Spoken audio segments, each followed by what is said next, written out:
what do you call it? They decided to start workshop for us for theater, and then we met Direct Vince, and then Sir Rames brought us to watch Beautiful by Carole King, and that was the first time I've ever watched a musical, and I was just amazed. My eyes opened wide to the world of theater. And then during our workshops with Direct Vince, he made us watch Himala, and just with how they tackled Himala, it was theater. I found musicals and theater just amazing, and parang yun. That's basically that's my knowledge of theater. And walking into this, I'm really excited and really nervous at the same time. But yun, we're gonna give our best shot. Okay, Missy. For me naman po, I could say na dalawa po yung favorite musicals ko. Yung first is The Sound of Music, cause it's like the first one I've ever seen. It's about love, family, and I could say it was my favorite because it was the one that really opened my eyes with theater. Na wow, it's possible to have acting, dancing, and singing in one go. Alam niyo po yun. And then, it made me love theater more nung napanood ko po yung Himala ni Sir Vincent. Because I'm used to like seeing musicals na on stage lang, na nanonood, andyan yung audience on stage. But nung sinabi po sa amin na you will be doing theater, I was like, oh my gosh, I'm sure this won't be like any other play lang. I'm sure it will have something special na alam niyo yun, yung maaalala po talaga ng mga tao. Yun lang. Okay, Abby. Sa akin po, actually, to be honest, hindi ko po talaga alam yung, hindi ko talaga alam or nanonood ako ng theater. Nagpa-play lang ako sa school dati. But then, nung nagkaroon kami ng workshop, sinasabi ko parang, wala akong naririnig sa sarili ko kundi, wow, grabe, ganito pala yon, ganito pala yung ginagawa, hindi pala siya madali gawin. Then, after nun, nung napanood namin yung Himala, as in, grabe, ang ganda. Nakaupo pa ako sa harap, then napapawaw na lang ako, wow, ang grabe, ang galing ng mga boses nila, ang gaganda. Then biglang umulan, tas totoo pa rin umulan. Nakuhusan pa ako ng tubig, so parang sobrang amazed ako. Grabe yung experience. Sobrang na-amaze ako, as in sobra. So parang doon ako na... Inspire. Oo, na-inspire na gusto ko na talaga. Gusto ko Right. mag-workshop. You wanted to sing, you wanted to gusto be ko- part of yes. something like that. Gusto ko mag-try, mag-theater. So then, itong Tabing Ilog, sobrang blessed, sobrang excited ako, and for sure, lahat kami gagawin po namin yung best namin. Thank you. The other Abby naman. Hindi talaga sa theater musical. Pero nung bata ako, nakakapanood ako ng mga field trip, gano'n. Then, nakapanood ko na sila Snow White, yung mga gano'n eh. Pero ngayon po, feeling po, challenging siya. Kasi, as an ML48 member po, nagpe-perform po kami. Hindi po bago sa amin ang pagkanta at pagsayaw po. And medyo kinakabahan po kami ngayon. Pero andito po kami para gawin yung aming goals na maipakita na ang ML48 member po ay hindi lang po may mga kaya pang gawin. Yun po, yes. Thank you po. Okay. Ayun po, pero sobrang excited po ako na gawin to. Kasama po sila. Parang gano'n ko naging kuya, ate dito. Nagkaroon po ako ng maraming kapatid. I'm so happy for MNL48 kasi isa sila nag-branch out, no? Trying different things, no? So happy. The boys naman, that's si Belle, ikaw. Belle, sorry before the boys, si Belle nakalimutan ko. Kasi alaga ka ng aking kaibigan. Same as Bray and Abby po, I haven't watched any parang yung sobrang bonggang musicals. Parang I experienced watching po when I was in high school, before I joined MNL48. Kasi po nung pagpasok ko po sa MNL48, yung buong buhay talaga namin, yung buong puso namin nasa MNL48. So, ayun po, I haven't watched any musicals po, except po dun sa high school ko. Pero we were surrounded by theater actors po, like our voice coaches, yung personality development coach po namin. They were training theater actors po. So parang sobrang inspiring po na ma-experience po yung theater. And of course, isa po ito sa mga dream ko before. So I am so overwhelmed po na makapasok po dito. I'm sure so proud ng manager mo si Nanay Gio Yes, dyan po. sa audience area natin ngayon.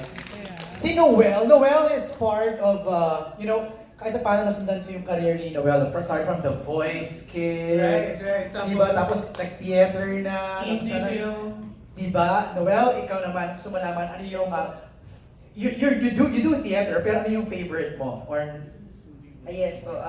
Medyo marami na rin po akong napanood na plays, musical plays and straight plays. Pero yung mga tumatak po talaga sa puso ng isip ko po is from Tanghalang Pilipino na Katsuri. It's about the massacres in the farms. And marami po talagang musicals all around the world. Pero maganda po talaga historically Hamilton by Sir Lin-Manuel Miranda. And many more po. Sobrang dami po talaga. Sobrang wide po kasi ng mundo ng theater. And mahirap pong pumili ng mga favorites. Pero yun po yung personal favorites ko po. wow, the choices are very, excellent. Very first play I remember was back in Hong Kong, New Zealand. The first time I watched a play was it was The Lion King. I know I don't remember much from the storyline sa play but then I remember thinking that I do want to do that. The very recent one was us from the Star Hunt Management is the play Beautiful, and watching it yes, you're just seated down there, but like what's going through your mind is like, wow, this is simply amazing. But then nung nag-conduct sila ng auditions, wala, non-expected. Yeah. Oh. Yeah. Okay. Hani. Ano po, ganun din po sa akin is that I wasn't very much into theater dati pa. Kasi I used to be a basketball player. All my hard time and work was put into sports. So, nung nag-start kami po sa Star Hunt po, nag-workshop kami, and we got the chance, thankfully to Sir Vince, that we got to see him a lot. It's like, my appreciation and respect for theater actors since then has like skyrocketed to see how they perform, the way they perform, and what it takes to actually pull off something like that. Parang, I built a newfound respect for theater actors and for just theater in general, which is why whenever we're at rehearsals or like whenever we're doing something important, it's like I really try my best to follow in the steps of like the co-theater actors here, and then yeah, it's just honoring. I'm very blessed to be in the position I am right now, to learn from all these people. Ellie, ikaw, your musical or straight play na napanood mo favorite mo? Does it have to be theater po? Or Tricks? tricks? Trixie, kasi yun ang tanong ni Trixie, no? Parang ano yung napanood ninyo I na... haven't seen any theater. Okay. Yeah. Alright.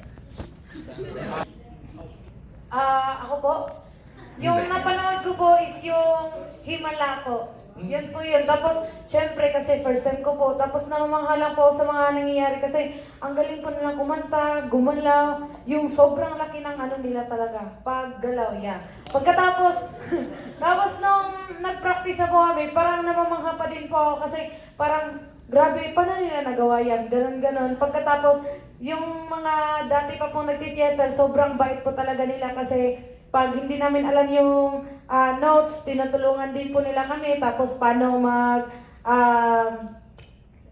sumayaw, ganun po. Tapos lahat po, coordination.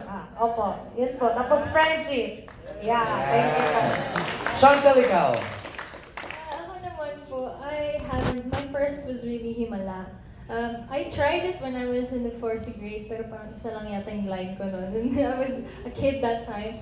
But then, my experience with Himala, I was really frozen the whole time. Because it was just an amazing play. And to see everyone there moving, everyone dancing on their feet, acting, sabi ko, na-inspire ako to like try it. And then when they had an open door for workshops at theater, sabi ko, okay, let's try it because I haven't been to that kind of world, and to be able to be part of Tabing Ilog with learning from theater actors already, and with this new family we have parang nag-open up yung heart ko na to learn even more. And I've seen myself parang konti-konti nag-grow din ako as a person, as an artist, actor, and also when it comes to singing, I've seen a lot, and there's something different now when I'm singing, and it's like, yun yung crave ko as an artist na, as a singer, yun nga, composer, musician. And ngayon, it's a different world, but it's a wonderful, wonderful world to be in it. So I'm really blessed to be in this family right now. Nice. Sino pa yung mga hindi nagsasalita? Ako po siguro yung unang napanood ko po na musical theater is sa Star City po ata yun eh. Ay, oo. Yung kila Miss Lisa Makuha. Wala. Ballet yata yun eh, no? Ballet Ano ba ako? Basta, yun po. Tapos, Musical pa rin naman yun eh, di ba? parang yun po. Pero, ayun po. I'm so glad po na nandito po ngayon sa musical theater. Kasama po sila sa tabing Ilog. Yun po, yung experience po namin is sobrang saya talaga. And sobrang masaya din po ako kasi kumbaga parang isa rin po sa mga dream ko po yung mag-perform, sing, dance, and acting.